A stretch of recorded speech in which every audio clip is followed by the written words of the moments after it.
Taste the Daily. பணிபுரியும் இடத்தில் பெண்களுக்கு அசௌகரியம் தரும் விரும்பத்தகாத செயல் மற்றும் சொல் ஆகியனவும் பாலியல் துன்புறுத்தலே என்று சென்னை உயர்நீதிமன்றம் தீர்ப்பளித்துள்ளது. சென்னை அம்பத்தூரில் உள்ள தனியார் நிறுவன அதிகாரிக்கு எதிராக அங்கு வேலை செய்யும் 3 பெண்கள் அளித்த பாலியல் புகாரை விசாரித்த அந்நிறுவன விசாகா குழு அந்த அதிகாரிக்கு 2 ஆண்டுகளுக்கு ஊதிய உயர்வு, பதவி உயர்வு வழங்கக்கூடாது என பரிந்துரைத்தது. இதை எதிர்த்து அந்த அதிகாரி தாக்கல் செய்த வழக்கை விசாரித்த தொழிலாளர் நல நீதிமன்றம் குற்றம் சாட்டப்பட்ட நபரின் விளக்கத்தை கேட்காமலேயே நடவடிக்கை எடுக்கப்பட்டுள்ளதாக விசாகா குழு பரிந்துரையை ரத்து செய்தது.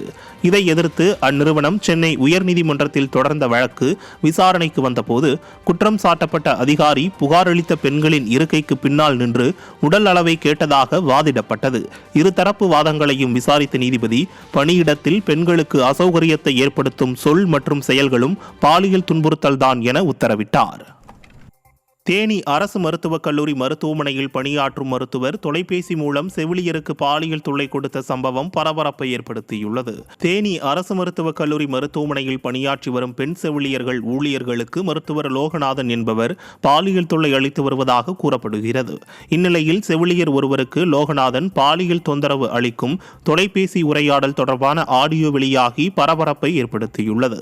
இது தொடர்பாக தேனி அரசு மருத்துவக் கல்லூரி மருத்துவமனை முதல்வரிடம் புகார் அளித்தும் மருத்துவர் லோகநாதன் மீது நடவடிக்கை எடுக்கவில்லை என பாதிக்கப்பட்ட செவிலியர் வேதனை தெரிவித்துள்ளார். நிர்வாகத்திறனற்ற திமுக ஆட்சியில் பாலியல் தொல்லை புகாரை கூட ஏற்க மறுப்பதாக பொதுமக்கள் வேதனை தெரிவித்துள்ளனர். கன்னியாகுமரி மாவட்டம் நாகர்கோவில் அருகே ஆன்லைன் ரம்மியில் 17 லட்சம் ரூபாயை இழந்ததால் ஏற்பட்ட மன உளைச்சலில் தீயணைப்பு வீரர் ஒருவர் ரயில் முன் பாய்ந்து தற்கொலை செய்தது அதிர்ச்சியை ஏற்படுத்தியுள்ளது.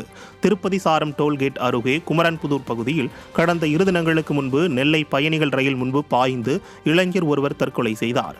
விசாரணையில் அவர் நாகர்கோவில் தீயணைப்பு துறையில் பணியாற்றிய கருப்பசாமி என்பதும் ஆன்லைன் ரம்மியில் 17 லட்சம் ரூபாயை இழந்ததால் மனவேதனையில் ரயிலில் பாய்ந்து தற்கொலை செய்ததும் தெரிய வந்தது.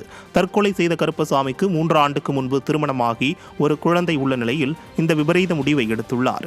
கள்ள கூட்டணியில் உள்ள பாஜக, திமுக அரசுகள் ஆன்லைன் ரம்மியை தடை செய்யாமல் கபட நாடகம் ஆடி வருவதால் அப்பாவி உயிர்கள் பலியாவது தொடர்கதையாகி வருகிறது.